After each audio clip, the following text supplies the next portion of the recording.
Hello, you are watching Shalom World News. I'm Rory McLennan coming to you from Glasgow, Scotland. Here are the latest headlines from around the world.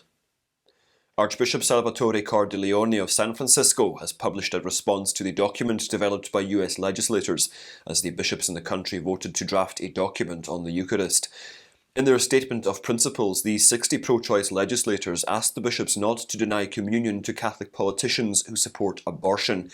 Archbishop Cordileone pointed out theological errors in their statement. In his response, the prelate said while the legislators claim they are committed to the principles that constitute Catholic social teaching, one of the teachings of the Church is not to intentionally kill or help others to kill. The Archbishop also said while the lawmakers have admirable words on issues like child poverty, Catholic congressmen support laws that destroy the natural family through marriage redefinition and no-fault divorce, thereby exacerbating child poverty. Meanwhile, Regents of the University of California in the US have put forward a proposal to end long-term tie-ups with Catholic hospitals, whose ethics prohibit participation in assisted suicide, abortion or transgender-affirmative care. Chairman of the university's Board of Regents, John Perez, has included an amendment to a proposed policy that would end partnership with hospitals through policy-based curbs on healthcare by 2023. The policies in question comprise restrictions on abortion, assisted suicide, and gender-affirming care for transgendered people. The Board of Regents has ratified the amendments, and it has 60 days to consider the proposal and take a final decision. On the other hand, Ned DeLacy of the California Catholic Conference has stressed the benefits of the university hospital tie-ups and the ability of Catholic health systems to provide effective and ethical care to underprivileged communities. Residents of the British Overseas Territory of Gibraltar have voted in a referendum to allow abortion under certain circumstances. Almost 62% of the respondents gave their mandate favouring a change in the law on Thursday, June the 24th. Currently, abortion is banned in all circumstances in the British enclave on the southern tip of the Iberian Peninsula bordering Spain. An amendment to the abortion law allows pregnancies to be terminated within the first 12 weeks of pregnancy if the health of the mother is deemed to be at risk. Under a narrow set of circumstances, abortions would be allowed at a later stage of pregnancy. However, pro-life groups have expressed apprehension over the possibility of the law being interpreted in a way that ultimately permits most abortions after 12 weeks of pregnancy. The church in Burkina Faso is jubilant over its flourishing vocations as 31 seminarians were ordained to the diaconate on the solemnity of the birth of St. John the Baptist. The ceremony took place at the Seminary of St. John the Baptist in the nation's capital, Ouagadougou. Bishop Olo Modeste Camus of the Diocese of Gaoua presided over the ordination ceremony. The seminarians emphasised their desire to diligently carry out the responsibilities of their new ministry. The bishop exhorted them to follow in the footsteps of St. John Mary Vianney, the patron saint of parish priests. In spite of internal troubles in Burkina Faso, the church has a vibrant presence and it is blessed with many vocations. In spite of the turmoil in Myanmar, the church has been blessed with 6 new priests. 6 Salesians were ordained priests on June the 24th at the Shrine of Mary Help of Christians in Anisakan, that is part of the Nazareth Apostolate School site.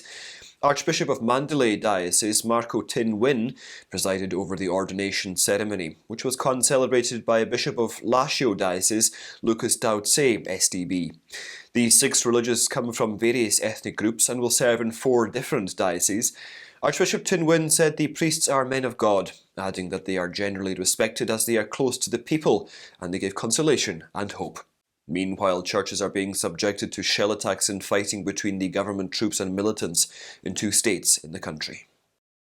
The Vatican's Foreign Minister, Archbishop Paul Gallagher, said during a press conference on Friday, June the 25th, that the upcoming meeting of Pope Francis with Christian leaders of Lebanon is an opportunity for the Holy See to make a difference in the political and economic turmoil of the country. The Holy Father has invited Lebanese church leaders to the Vatican on Thursday, July the 1st, for a day of reflection and prayer, seeking peace and stability. The event will begin with a prayer at the tomb of St. Peter. The pontiff will then meet the Christian leaders in the Clementine Hall in the Apostolic Palace. Apart from prelates of the Maronite, Melkite, Latin and Chaldean churches, representatives of the Greek, Armenian, Syrian Orthodox churches and the Lutheran Church are also expected to attend the event. Federal lawmakers in Australia have acknowledged the contributions made by Catholic schools on the bicentenary of the establishment of the first Catholic school in the continent. The first Catholic school in Australia was established in Hunter Street in Parramatta in October of 1820. On Wednesday, June the 23rd, 5 federal members of Parliament jointly supported a private lawmaker's motion to acknowledge 200 years of Catholic education in the country. Following the move, MP of Parramatta Julie Owens congratulated Catholic schools for their achievements.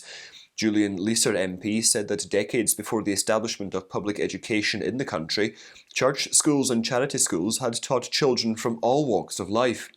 Catholic schools are the largest non-government providers of schooling in Australia, with 1 in 5 school-age students attending a church-run school. The Holy Father has expressed his gratitude to the faithful in the Middle East for witnessing and preserving the faith, as Catholic patriarchs consecrated the region to the Holy Family.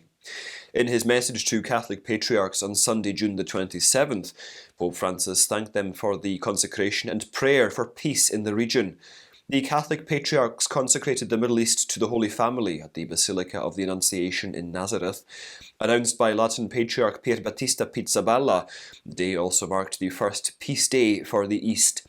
The annual commemoration will be observed in Egypt, Iraq, Israel, Lebanon, the Palestinian territories, and Syria.